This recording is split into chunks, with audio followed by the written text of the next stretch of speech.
Ave María Purísima, sin pecado concebida.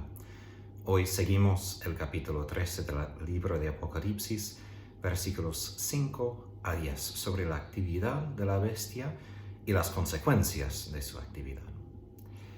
En el nombre del Padre, del Hijo, del Espíritu Santo. Amén. Señor Jesús, ilumínanos con la luz de tu Espíritu Santo.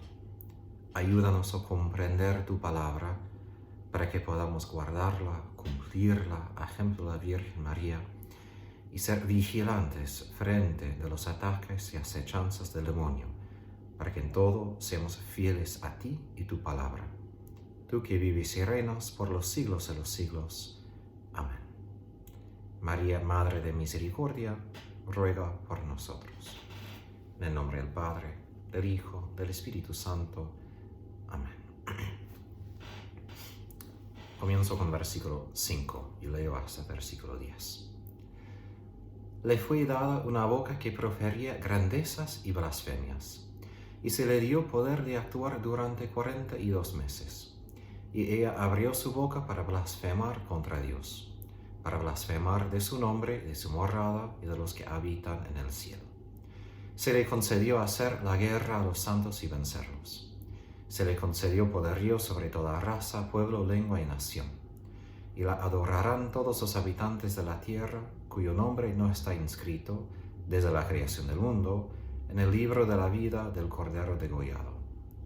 El que tenga oídos, oiga. El que a la cárcel ha de ir. El que ha de morir a espada ha de morir. Aquí se requiere la paciencia y la fe de los santos.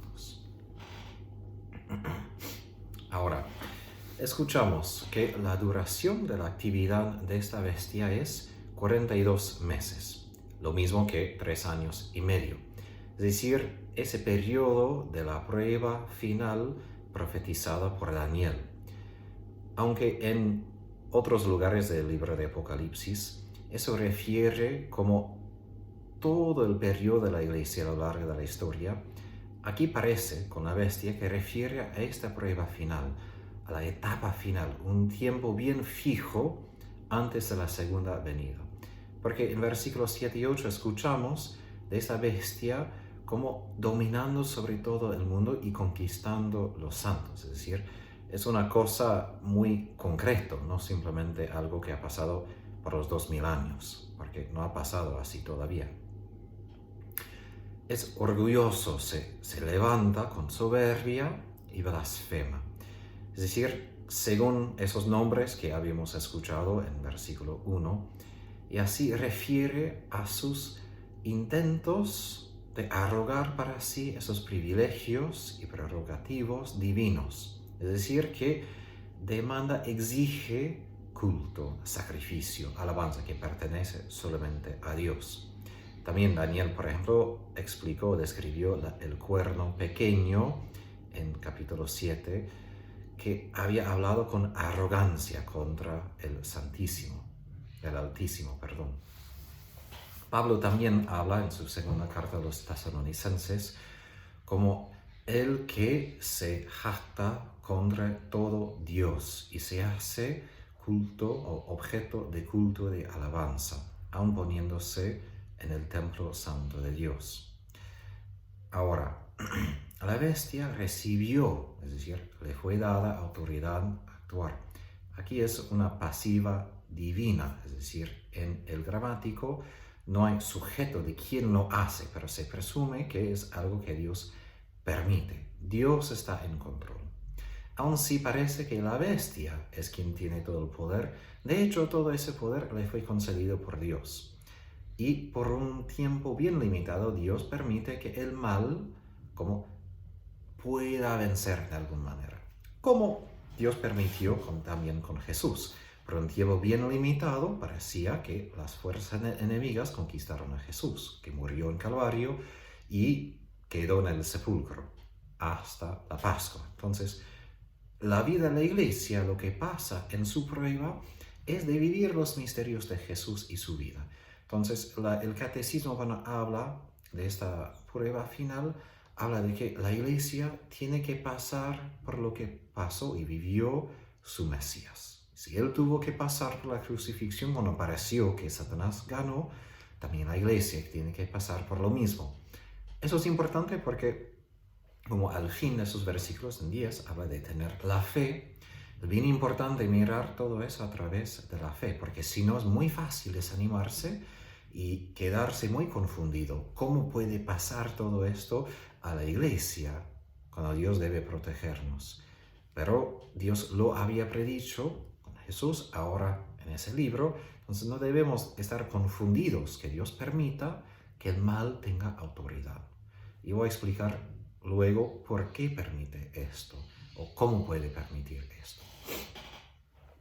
Ahora, más allá de tener pretensiones divinos, blasfemar quiere decir hablar mal, de difamar, de hablar con odio.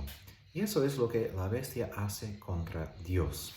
Es decir, la bestia blasfema el nombre de Dios, es decir, su persona y también su morada, es decir, el lugar donde Dios habita en la tierra, que es la iglesia. Y probablemente el texto griego vinculó su morada con los que moran, los que habitan en el cielo.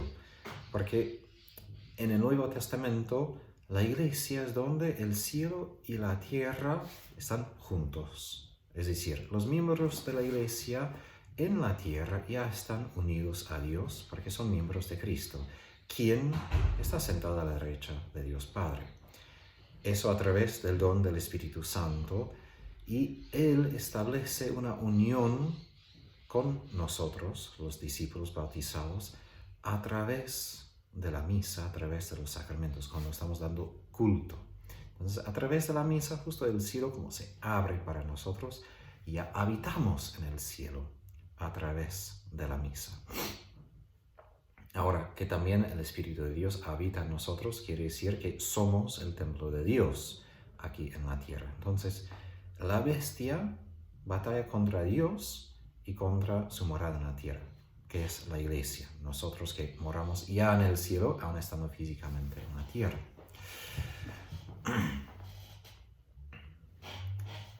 Además de esto, le fue concedido que haga guerra contra los santos y conquistarlos. Es algo quizás espantoso, porque quisiéramos que Dios nos defienda y no permite semejante cosa. Pero si permitió que su propio Hijo muriera en el crucifijo, también puede permitir que la iglesia pase por la misma cosa. Eso repite de manera exacta lo que fue dicho ya en capítulo 11, versículo 7, sobre el destino de los dos testigos. Es decir, la bestia surge del abismo para hacer guerra contra ellos. También hace eco de lo que profetizó Daniel sobre el tiempo antes de que Dios va a venir a juzgar el mundo y establecer su reino. Él dice que cuando miraba, vio que el cuerno hizo guerra contra los santos y fue victorioso. Entonces, parece aquí que esa bestia, que es símbolo del anticristo, va a poder alcanzar todo esto porque le fue concedida autoridad. Es decir, otro pasivo divino que indica justo que Dios lo permite. Y eso recuerda las palabras de Jesús a Pilato, que Pilato no tendría nada de autoridad si no le fue concedido desde el cielo, de arriba. Pero aquí escuchamos que la autoridad de la bestia extiende sobre todo tribu, pueblo, lengua, nación. Es decir, habla de un imperio que abarca todo el mundo, no simplemente un lugar, otro lugar, sino que abarca todos. Eso será un momento obviamente bastante oscuro, en la oscuridad, para todos los habitantes de la tierra que dan culto a la bestia. No todos van a dar culto a la bestia, simplemente los que no tienen sus nombres escritos en ese libro de la vida. Aquí escuchamos algo bien positivo, de que hay otros cuyos nombres sí están escritos en ese libro de la vida, desde el comienzo, desde la creación del mundo, y pertenecen al Cordero que fue degollado. Son los que son rescatados de todo tribu, lengua, pueblo y nación, esos mismos 4 cosas, por Jesús, quien los rescató, compró para Dios con su sangre y sacrificio en el crucifijo. Son escogidos, elegidos para la vida eterna, y eso es lo que llamamos la predestinación. Como católicos creemos que sí existe la predestinación, pero no la doble predestinación. Doble quiere decir que Dios predestina a algunos al cielo y a algunos al infierno. Eso no creemos, porque Dios predestina a todos ir al cielo, y nosotros podemos negar lo que Dios quiere por nosotros. Y ahí se complican las cosas, porque si Dios ya sabe todo de antemano y lo que Dios quiere siempre se cumpla, pero lo que Dios primero quiere es justo que tengamos libertad, ¿no? Y la salvación sería una contradicción si Dios forzaría a nosotros a entrar al cielo contra nuestra voluntad, porque la salvación es mi participación libre en su amor. Entonces, si niega mi voluntad, mi libertad para forzarme al cielo, justo es la negación de lo que es la salvación. Porque la salvación es mi deseo, por la gracia, de participar en su vida divina. Entonces, creemos que en el sentido muy bueno, positivo, Dios nos predestina en Cristo a llegar al cielo. Entonces, todo apunta a esto. Dios ha diseñado todo para que lleguemos al cielo. Pero esto no tenemos que preocuparnos tanto si voy al cielo o no. Obviamente es buena pregunta y es algo que debe ser como nuestra mente para esforzarnos, para que estemos en el camino para ir al cielo. Pero es decir, si todo el mundo trabaja contra mi salvación, y es verdad, como un viento contrario a la nave, a la barca, Dios, el Espíritu Santo es ese viento que siempre me empuja hacia el cielo. Y Él es más fuerte. Dios siempre es más fuerte que todos nuestros enemigos que hacen la guerra contra nuestra salvación. No quiere decir que nos aflojamos, todo está bien y no hagamos nada, pero sí quiere decir que justo entregándonos a las manos de Jesús, Él nos va a llevar al cielo. Sí, con nuestra cooperación, con nuestras obras, tenemos que hacer nuestra parte, pero no sin Él. Y la predestinación quiere decir que justo Dios ya me tiene en su mente planeado desde la creación del mundo. Dios ya ha planeado toda mi vida para que yo llegue al cielo antes de que yo naciera. Es decir, tenemos plena confianza, debemos tener plena confianza en Dios, quien ya tiene eso escrito, nuestros nombres, para que llegamos al cielo. Y eso es bien importante cuando llegan esas horas de oscuridad. Porque cuando llega la oscuridad podemos dudar mucho, sospechar mucho, preguntar mucho. Dios nos ama, tiene eso bajo su control. Y aquí entendemos, sí, antes de que cualquier cosa de eso pase, Dios ya tiene todo visto. Y ya tiene mi nombre allí en el libro de la vida. No digo esto por presunción, por decir que yo sé que soy tan santo, no. Santo Tomás de Aquino dice que nuestra esperanza es cierta no a causa de nosotros, sino a causa de Jesús. Porque su sangre, su redención es tan potente, tan poderosa, que me asegura la entrada al cielo si solo confío en esto. Ahí es obviamente nuestra parte, pero del lado de Jesús nuestra esperanza es cierta. Y eso es lo que Satanás siempre quiere quitar de nosotros, esta certeza en la esperanza, que en Jesús vamos a llegar al cielo. Y así, cuando ya tengo esa certeza, puedo ayudar a los demás más. Porque no estoy enfocado tanto en mí mismo, con miedo y preocupación, sino puedo enfocarme en los demás con amor. Porque yo sé que Jesús ya se preocupa por mí también. Ahora, todo esto en la predestinación no quiere decir que Dios, en algún sentido, borra mi libertad, mi capacidad de escoger, de elegir, sino justamente que Dios ya sabe todo de antemano y toma en cuenta nuestra respuesta a su gracia, ¿no? y todas mis respuestas a su gracia son frutos de su obra en mi corazón.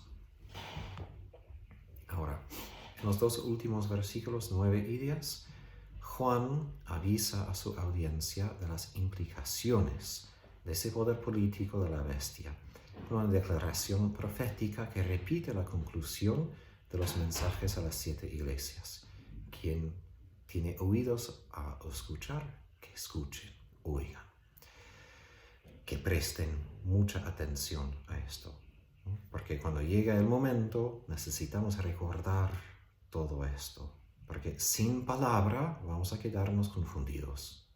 Bien importante, porque en el momento de la oscuridad es muy fácil estar tan como hundido en la situación que olvidamos todo. Por eso San Ignacio Loyola dice que en el momento de consuelo hay que recordar lo que el Señor nos dio para que en el momento de desolación nos mantenemos ecuánimes, ¿no? Que nos mantenemos en el camino de Dios.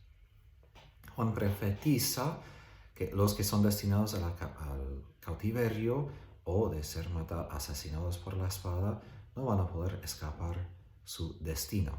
Son ecos de Jeremías 15 y 43, pero el contexto es bien diferente. En Jeremías, él está hablando del juicio contra Judá y Egipto a causa de Babilonia por sus pecados. Aquí el profeta habla de cautiverio y martirio por los santos, el pueblo de Dios, los bautizados, a causa de ese triunfo por un tiempo del mal. Ahora, el elemento común en esto es que el sufrimiento no se puede evitar, ¿no? Por lo más que quisiéramos, en algún momento nos va a atrapar. Entonces, nuestra parte es qué actitud voy a tener yo frente de ese dolor y ese sufrimiento. Y esto es nuestra parte. Viktor Frankl, que fue un judío, un psiquiatra, él habló en su libro sobre su experiencia en los campos de concentración, de que los nazis pudieron arrebatar muchas cosas a los encarcelados, pero no pudieron arrancar su libertad. Y cómo ellos viven su sufrimiento, o con esperanza o desesperación. Eso fue la decisión última de cada uno de los prisioneros. Nosotros también. La bestia puede controlar mucho, puede tener mucha autoridad, pero no tiene autoridad sobre mi libertad. Yo puedo decidir qué actitud voy a tener, si voy a seguir fiel a Jesús o si voy a caer a la bestia. De todos modos vamos a sufrir, de todos modos, aun si intentamos evitar el sufrimiento en someternos a la bestia en algún sentido, porque muchas veces el pecado se justifica en nuestras mentes en intentar evitar el sufrimiento, pero justamente lo más que intentamos evitar el sufrimiento, muchas veces caemos en sufrimiento peor. Y esa es una ley no solo espiritual, sino psicológica. Hoy en día hay algunos psicólogos que hablan de eso, de que lo más que evitamos el sufrimiento, más caemos en sufrimiento peor. Por eso Jesús tiene mucha sabiduría, no solo divina, sino humana, cuando dice que lo mejor es agarrar la cruz, abrazar la cruz. Y así justo cuando a propósito miramos la cruz, a propósito llevamos la cruz, se transforma el dolor en gozo, a causa de su gracia, a causa de su amor. Entonces, ¿cómo debemos responder frente a esa autoridad y la victoria supuesta de la bestia? De esta bestia que parece todopoderosa, pero no es, porque tiene su poder de Dios, es por la perseverancia, ¿no? Y la fe. Son virtudes muy relacionadas entre sí, porque la fe aquí habla de lealtad de corazón, no solo fe en el sentido de la doctrina, sino la perseverancia y mi lealtad a Jesús hasta el final. Son las virtudes más mencionadas en todo ese libro de Apocalipsis. Y nunca, algo bien importante para tomar en cuenta es que nunca en ese libro se menciona una resistencia violenta contra el mal. Obviamente uno puede hablar de guerra justa y todo, pero al menos en ese libro ni aparece ni una vez una respuesta violenta frente de la bestia. Solo se habla de martirio, de la capacidad como Jesús de entregar la vida en las manos del Padre, confiando que Él puede solucionar la situación. Cuando confiamos en su voluntad y somos leales aún hasta la muerte. Ahora la pregunta: ¿por qué Dios permite que esa bestia haga guerra contra los santos y a vencerlos? El libro no contesta esa pregunta directamente porque no tiene preguntas como tan técnicas, ni los otros textos del Nuevo Testamento. Los cristianos, nosotros, somos llamados a confiar en la bondad de Dios, especialmente revelada en el don de su Hijo. Y por esto podemos confiar en la actitud de Dios frente a nosotros. No importa lo que pase, porque su bondad no cambia. Eso es lo fundamental. Que Dios ya nos ha dado todo en su Hijo. Y si Él nos ha dado y a su Hijo crucificado y resucitado, entonces nosotros vamos a pasar por lo mismo como iglesia. Pero si queremos reflexionar sobre esos propósitos de Dios, es importante recordar que Dios tiene su voluntad positiva, deliberada, y su voluntad permisiva, es decir, lo que Dios permite es que el mal florezca, no que gana poder. No desea el mal, pero sí su voluntad positiva es que sus criaturas tengan libertad. Y este lado de su voluntad positiva exige que sus criaturas puedan escoger el mal. Y así Dios tiene que permitir el mal si positivamente quiere que seamos libres. Porque no hay manera que seamos libres sin esta capacidad para cometer el pecado. No hay manera. Entonces, Dios permite que florezca el mal solamente porque primero quiere que seamos libres, y libres en sentido bueno, para poder amarlo, a poder crecer en la santidad. Porque sabemos que Dios, al fin de cuentas, desea nuestra libertad para que vivamos un mundo donde cooperemos con Él, con su gracia, para que haya un mundo completamente libre del mal, donde la justicia y la paz reinan. También Dios sabe utilizar el mal y el mal de los hombres, ¿no? Nuestro pecado, para cumplir su plan. Eso es su sabiduría infinita, ¿no? Él aún utiliza nuestros pecados, como la crucifixión, para avanzar la resurrección, nuestra redención. Y cuando Dios permite que el mal se manifieste, su naturaleza verdadera, digamos, los efectos, ¿no?, malos, ahí vemos más claramente la diferencia entre el bien y el mal, entre dar culto a Dios y dar culto a cualquier otra cosa. Y eso ayuda a personas a escoger de manera mejor, porque ven los efectos de sus decisiones. Y también esa manifestación del mal hace más clara la justicia de Dios, cuando Él condena a los que son infieles a Él, cuando ellos dan culto a ídolos y después cometen pecados, que sigue esa idolatría. Los cristianos debemos seguir en la fe y en la esperanza, porque sabemos que Dios forma las virtudes en nosotros a través de las pruebas, y que Él honra a nosotros cuando damos testimonio a Cristo y aun cuando sufrimos por esto. Y sabemos que nuestras obras forman, ¿no?, la vestidura de la esposa del Cordero, que veremos en capítulo 19. Entonces, el sufrimiento también lleva su efecto bueno. Y sabemos también que el mal siempre tiene su límite. Nunca Dios permite que el mal crezca sin límites. Y así Dios dice a Santa Catalina de Siena, a Santa Faustina, que todos cumplen su voluntad. Aun los que piensan que no están cumpliendo su voluntad, porque aun si persigue a su pueblo, un tirano por ejemplo, justo los perseguidos crecen en la santidad, y eso sí es la voluntad de Dios. Entonces, eso es un misterio. Siempre cumplimos nosotros la voluntad de Dios cuando aceptamos lo que pasa con la fe de que si sufrimos con Cristo, también compartiremos su gloria como iglesia, y así ya vivimos en el cielo por la fe, aun si físicamente estamos aquí en la tierra. Que la Virgen María interceda por nosotros para que, como ella, seamos leales a su Hijo hasta el final, de estar ahí al Calvario, para que también seamos testigos de su gloria y resurrección cuando Él vuelve. Por la intercesión de la Virgen María, que Dios les bendiga y guarde, en el nombre del Padre, del Hijo, del Espíritu Santo.